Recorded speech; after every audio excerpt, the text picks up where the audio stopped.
Avec son style de moto, il ne va pas forcément plaire à tout le monde, mais il est quand même super cool à rider. Bienvenue sur AviExpress pour le test du Ridestar Q20. Ah, il a du style ce vélo, il existe en deux déclinaisons, alors relativement proches, c'est surtout la batterie qui va changer.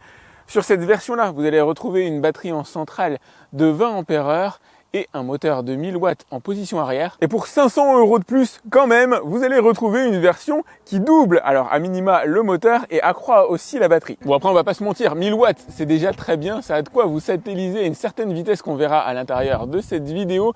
Cadre réalisé par des tubes d'acier.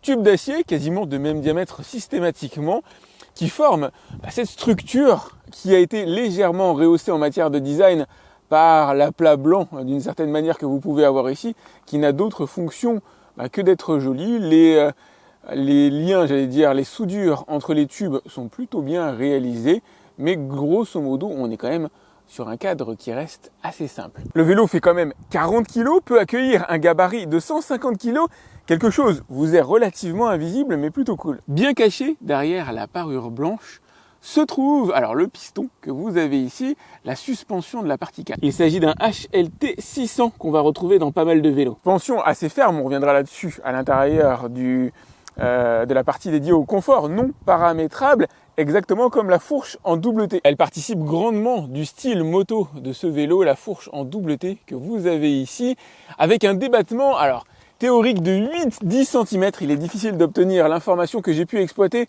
à 6 cm pour l'instant. Sachant que j'ai mis un tellement gros coup à un moment donné à haute vitesse au vélo que je suis parvenu à déloger la batterie, ce qui est relativement anormal.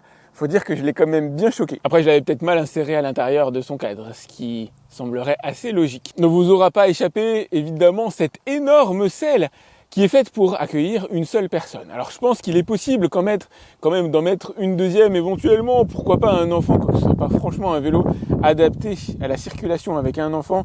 Une selle bien large, bien moelleuse, encore une fois, on reviendra dessus à l'intérieur du confort. Et bien large, c'est le moins qu'on puisse dire, pour l'accès aux pédales, c'est quand même pas idéal. C'est pas la seule chose qui est large, vous allez retrouver des pneumatiques de 4 pouces de côté. Ça aussi c'est très classique dans l'univers du vélo, et 20 pouces de diamètre. L'ensemble se contrôle à l'aide du guidon sur lequel il y a presque tout pour votre bonheur. Vous allez retrouver du freinage hydraulique, ça c'est vraiment cool. Le phare à l'avant bien sûr, la présence d'un klaxon assez costaud, les commandes de réglage, le bouton ici qui permet de démarrer l'écran qui est assez grand, alors qui n'est pas en couleur mais qui est surtout extrêmement lisible, avec la jauge d'énergie, la vitesse maximale, la vitesse, c'est-à-dire le contrôle moteur, le régulateur de vitesse ici, et les différentes informations sur le kilométrage parcouru. Le dérailleur est quant à lui relativement simple, Shimano 7 vitesses. Pour être précis, 7 pignons sur la partie arrière et un plateau, c'est du Shimano tourné. Et j'avoue, je suis plutôt content d'avoir la clé ici, le système de démarrage. Le vélo ne démarre pas sans cette clé. Au rayon accessoirisation, vous allez retrouver bien sûr des garde-boue à l'avant, à l'arrière.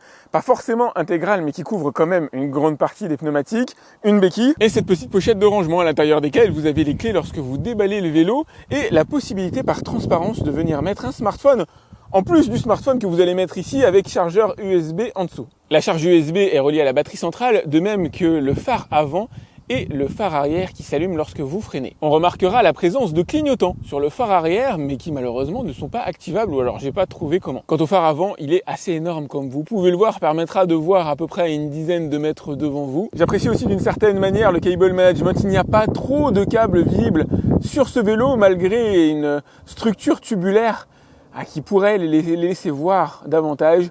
Ça a été globalement assez bien fait. Voilà ce que je peux vous dire en guise de présentation technique, c'est parti pour le test. Je vous propose d'aborder maintenant le chapitre ô combien essentiel du confort, et il y a beaucoup de choses à dire sur ce vélo. Et ça commence par cette selle absolument énorme, mais ne vous y détrompez pas, ne vous y trompez pas. Elle est confortable certes, elle est moelleuse, elle absorbe très bien le fessier, elle absorbe une partie des aspérités de la route, mais elle a aussi le défaut de sa qualité, c'est-à-dire elle est relativement large et permet un accès restreint aux pédales, puisque vous aurez entre les jambes une selle qui est plutôt costaud, qui n'est pas affinée sur la partie avant. Donc pour le coup, pédaler avec ce vélo n'est pas forcément la chose la plus agréable, et en même temps, il n'a clairement pas été prévu pour ça. Tout simplement parce que pour démarrer ce vélo au pédalier, il vous faudra un petit peu de temps. Alors il vous faudra aller, on va le faire ensemble, grosso modo 1,5 tour de pédalier, ce qui est relativement normal, sachant qu'il y a une bague d'accélération qui est interdite d'utilisation en France. Mais Le souci, c'est le sentiment de reprise. Une fois que vous êtes lancé, je sais pas, à 25 km/h, allez, par exemple, et que vous souhaitez aller plus vite, la sensation de reprise met quand même un certain temps. Elle met bien 5 secondes facilement avant de se faire sentir. Et ça, c'est un peu dommage. Ça me paraît long, voire même très long. En règle générale, on a 2 tours de pédalier avant de ressentir l'accélération du moteur. Là, malheureusement, c'est pas du tout le cas. Toujours est-il qu'on est bien sur ce vélo, on est bien installé, il est agréable, il est confortable, avec une suspension assez rigide, qui n'est pas paramétrable, pas du tout. Alors, que ce soit sur la partie cadre ou sur la partie fourche, malheureusement, elle n'est pas paramétrable, mais elle a été réglée de telle sorte que pour un gabarit assez lourd, ça passe quand même plutôt bien. C'est-à-dire, on a véritablement un sentiment de rigueur. La suspension ne se met en jeu que lorsque vous avez de vrais nids de poule, de vrais dodanes costauds. Ce qui signifie aussi que vous allez ressentir les vibrations si jamais vous vous trouvez sur une route, à dire aseptisée, mais une route par exemple de pavés. Imaginez des pavés parisiens, imaginez là comme par exemple une petite route de forêt tranquille, balisée. Vous allez ressentir quand même une partie des aspérités à l'intérieur des bras, surtout si vous allez à la vitesse maximale du vélo. Le débattement au niveau des suspensions qui devrait être autour de 10 cm pour l'instant a été usé de manière assez modeste. Comme vous pouvez le voir, j'ai réussi à obtenir environ 4 cm, sachant que c'est pas un vélo d'attaque pour moi. On est véritablement sur un vélo tout chemin qui a pour objectif essentiellement de circuler en ville. Attention, pas sur route mouillée. Si on a une super accroche, effectivement, lorsqu'on est sur une route comme ça de forêt, même sur du sable, je m'en suis bien sorti. Alors ça chasse un peu, forcément c'est du sable, mais je m'en suis super bien sorti sur du sable. Sur asphalte, il est ultra agréable, sauf si vous avez la route mouillée, route humide, où là vous allez clairement perdre de l'adhérence. Les commandes au guidon tombent très bien, vous avez accès au klaxon qui est quand même assez fort, au phare, la possibilité de régler le niveau d'assistance électrique. Attention, il s'agit d'un limitateur de vitesse. Donc en vitesse 1 par exemple, vous serez limité autour de 15 km/h. Sachant que le vélo vous arrive débridé, mais on reviendra sur ce sujet-là dans la section dédiée. Ici, vous avez la petite clé qui vous permettra de démarrer le vélo. Sans cette clé, il est impossible de le démarrer. Vous avez 2 clés qui sont fournies avec le vélo. Pensez à en conserver une quand même bien en sécurité chez vous. Elles sont mises à l'intérieur de la petite sacoche que vous avez ici, qui est pratique et un peu redondante au niveau de l'affichage smartphone que vous avez là par rapport au support smartphone sur le guidon, qui n'est pas extrêmement pratique au demeurant, mais qui a le mérite d'intégrer un port USB branché directement à la batterie centrale. Le vélo a été bien assemblé en usine, à peine si j'ai l'étrier avant qui touche les plaquettes, mais pas de manière extrêmement symptomatique. Il faut dire que le vélo neuf est neuf, et encore le bruit s'est résorbé depuis que j'ai commencé à réaliser mes tests, donc ça va s'annuler à mon avis assez vite.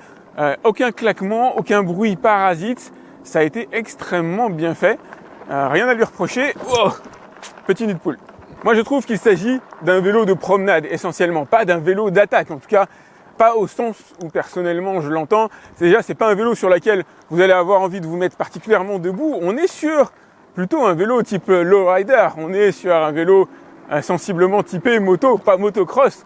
On est vraiment sur de la promenade. Là, j'ai du sable au sol, ça se voit pas. Alors avec une épaisseur qui reste raisonnable, qui me permet de circuler dessus sans trop de soucis, le vélo va chasser un petit peu. Vous pouvez donc sortir des sentiers battus quand même avec lui. Attention, alors déjà si vous êtes dans du sable, à ne pas trop le solliciter. J'ai déjà grillé un contrôleur comme ça, pas un moteur, un contrôleur. Parce que le vélo s'était enlisé, j'ai forcé avec l'accélérateur, ce qui n'était pas particulièrement futé. Mais du coup, le contrôleur a cramé. Ça passe quand même plutôt bien. Par contre, vous ressentez véritablement toutes les vibrations sur ce genre de support, sur ce genre de route pour lequel le vélo n'est pas adapté. Pour moi, on est vraiment sur un vélo de transport, on est sur un vélo pour se faire plaisir, pour aller au boulot, pour se promener, mais on n'est pas sur un vélo de cross au sens strict, même s'il a quelques arguments, quelques atouts qui laissent à penser effectivement qu'il est en mesure de sortir des sentiers battus en attaquant à haute vitesse. Personnellement, voilà, on n'est pas dans un vélo basique, mais je me garderais bien quand même d'aller attaquer trop fort avec lui. Moteur de 1000 watts, 48 volts en position arrière et possibilité de choisir une déclinaison du vélo pour 500 € de plus avec 2000 watts, donc 1000 watts en arrière, 1000 watts en avant, on reviendra dessus dans un instant. 1000 watts arrière, c'est déjà bien, ça envoie plus que ce que préconise la réglementation française. Et ce vélo, évidemment, n'est pas fait pour rouler à 25 km/h, même si c'est tout à fait possible, il est bridable d'ailleurs en ce sens, il m'est arrivé débridé, et permet de circuler à la vitesse, alors compteur de 52 km/h, GPS grosso modo de 45 km/h. J'ai fait une pointe à 47, sachant que j'étais peut-être en pente légèrement descendante, le résultat est biaisé. Comptez 45 km/h de manière quasi assurée. Un vélo qui est capable de monter des côtes assez costauds perdra de la vitesse en côte, c'est une des différences avec un double moteur. Les doubles moteurs permettent de monter des côtes, voire d'accélérer en côte. Là, lorsque vous êtes à fond, vous décélérerez d'environ 10 km/h lorsque, par exemple, vous montez un pont.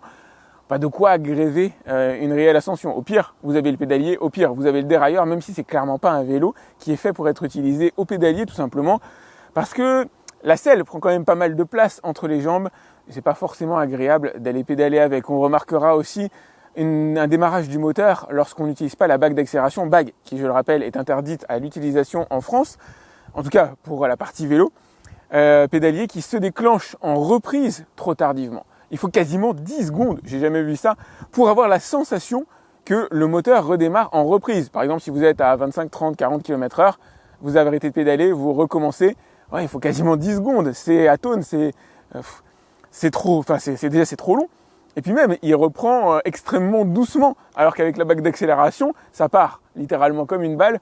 Au pédalier, non, c'est pas terrible. Après, au démarrage, il faut aller à peu près une grosse seconde pour pouvoir démarrer le vélo au pédalier.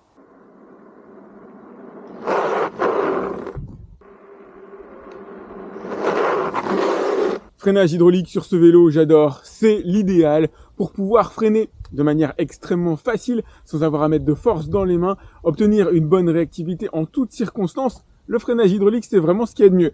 Double disque de 18 cm, situé à l'avant et à l'arrière du vélo, avec des étriers signés K-Tet. Je crois que c'est une des premières où je teste ce type d'étrier pour un freinage qui permet de passer de la vitesse, alors théoriquement max en France, de 25 km/h à 0 en à peu près 4 mètres, eu égard à mon poids de 70 kg. J'ai aussi fait le test à la vitesse de 40 km/h, déjà beaucoup plus symptomatique, et on est sur du 9 mètres, ce qui est plutôt une très bonne performance pour un vélo qui dérape. Au sens où en freinant fort, vous allez pouvoir bloquer la roue arrière, vous allez aussi pouvoir potentiellement bloquer la roue avant. Je n'ai pas noté de bruit, de grincement pour l'instant, ce qui est plutôt bon signe, mais le vélo reste encore neuf. Donc je réserve mon jugement à ce niveau-là. Alors non pas des étriers, mais des plaquettes de freinage. C'est le double système d'accroche qui n'est pas forcément simple à trouver. Donc au moment où il faudra les renouveler, vous risquez de retomber sur la marque qui finalement est la seule à vendre ce système de freinage. Niveau autonomie, vous avez une assez grosse batterie de 20 ampères heure, alors bien visible ici au niveau du câble, hein. Rien n'est fait pour la cacher. Une batterie no-name, d'ailleurs c'est le cas de la plupart des composants de ce vélo. On est sur du no-name, comprenez, qui n'ont pas de marque particulière. On a l'habitude sur les vélos d'origine chinoise d'avoir du Shaoyang par exemple. On a quand même du Shimano pour la partie dérailleur, mais là pour la batterie, pas de LG, pas de cellule. Samsung, c'est pas grave, ça fait le job. Je peux pas vous annoncer sa durée de vie réel, mais bon, vous aurez au moins 500 cycles de manière générale, c'est ce qu'on a sur les vélos électriques. Batterie qui permettra de parcourir, ça va dépendre de la vitesse que vous allez utiliser et de votre poids évidemment, un grand minimum de 40-45 km en pleine bourre, hein. C'est vraiment sans se préoccuper de la vitesse, vous vous faites plaisir, vous serez dans ces eaux-là. Si vous faites décroître un peu votre vitesse, vous circulez autour de 25 km/h, vous pouvez espérer atteindre les 55 km d'autonomie, voire 70 si jamais vous pédalez, mais il faut quand même du courage, je trouve, pour pédaler avec ce vélo. J'ai pas fait le calcul pour la version Q20 Pro, il doit y avoir, j'imagine, des vidéos, des tests qui en parlent. Si vous voulez accroître votre autonomie, forcément, vous allez passer par cette version-là, qui, je le rappelle, coûte quand même 500 € de plus. Si j'allais oublier son principal défaut, la reprise, alors en règle générale, on a un pédalier sur ce genre de vélo qui n'enclenche pas le moteur immédiatement. Il faut toujours 1 à 2 secondes, ça c'est logique. Mais en reprise, 10 secondes pour avoir la sensation que le moteur revient. Et reprise, je vous le redis, c'est lorsque vous êtes par exemple à 25 km/h et que vous voulez monter à 40. C'est trop, 10 secondes, c'est énorme, c'est colossal. Autant à la bague, c'est immédiat, autant au pédalier, ça prend 3 plombes. Et ça, c'est étonnant, déroutant et franchement pas terrible. Je vous propose maintenant de débriefer. Première chose, il a été bien conçu, bien assemblé en usine. Ça bouge pas, ça respire globalement la qualité. En tout cas, on sent qu'il y a une maîtrise de l'assemblage sur ce vélo pour une marque que je ne connais pas à la base. On avait même ici un système qui permettra d'accrocher éventuellement une plaque d'immatriculation. Ils ont prévu le coup. globalement, j'ai rien à lui reprocher si ce n'est l'absence de clignotant sur la partie arrière qui aurait pu être un plus. Étant donné le style, ça aurait pu être sympa d'avoir des rétroviseurs, des petites choses comme ça, mais on est dans l'ordre d'une certaine manière de l'anecdotique au regard des prestations fournies. Bon, les clignotants, ça peut quand même être cool, mais en plein jour, il n'y a jamais de miracle à ce niveau-là. Une bonne assise, on est bien installé sur ce vélo, il est globalement assez confortable, mais il n'est pas fait pour attaquer, il est fait pour circuler sur de la route, alors comme celle-là, sur de l'asphalte, etc. Là, il trouvera son plein potentiel, je trouve, mais il n'est pas fait pour, c'est pas fait pour être utilisé debout, il n'est pas fait pour pédaler particulièrement, c'est pas particulièrement agréable de pédaler avec, il n'est pas fait pour attaquer, il n'est pas fait pour être trop violent, c'est pas son style, c'est pas pour ça qu'il a été conçu, il n'est d'ailleurs pas paramétrable au niveau des suspensions assez rigides, mais c'est bien pour un poids quand même relativement lourd et surtout c'est bien pour absorber des aspérités costauds sur la route. J'apprécie aussi une bonne énergie au retour de pression sur, alors pas tant sur la partie selle que sur la partie cadre. On sent que la partie guidon, on sent que le vélo est fait vraiment pour rester collé au maximum à la route, que les suspensions ont été faites pour ça. Et franchement, il y a des moments où je l'ai clairement senti sur notamment des nids de poules qu'on peut avoir fréquemment sur des routes de campagne. Le vélo adhère vraiment très bien. Par contre, il adhère très mal sur sol mouillé, propre aussi d'une certaine manière. De fat bike, on a des roues avec des gros crampons, donc c'est un peu logique, moins d'adhérence sur sol humide. Le moteur est très bon, vous satellisera quand même à 45 km/h, qui ne respecte pas la réglementation française, et probablement pas que la réglementation française d'ailleurs d'une certaine manière. La batterie, certes no name, vous permettra quand même de parcourir 40-45 km d'autonomie sans souci, sans vous prendre la tête avec la vitesse. Si vous circulez à 25 km/h, vous pouvez faire accroître ce niveau-là d'environ 5 à 10 km/h, et si jamais vous pédalez, vous pouvez aussi faire croître cette mesure, je dirais d'environ 15 km sans trop de soucis.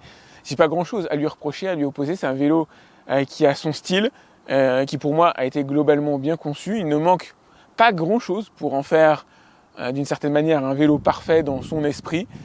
J'ai beau y réfléchir, mais non, il s'en sort véritablement très bien. Voilà ce que je pouvais vous en dire. Pensez à liker cette vidéo, c'est important pour moi. À vous abonner à ma chaîne si ce n'est pas déjà fait. Vous avez le lien pour aller voir son tarif à l'heure actuelle directement dans la description. Je vous la mets donc en dessous de la vidéo. Si vous avez des questions concernant ce RaidStar Q20, vous pouvez me les laisser directement dans les commentaires de la vidéo YouTube. J'essaie de répondre à tous mes abonnés. Quant à moi, je vous dis à très vite pour un autre test sur AviExpress. Salut!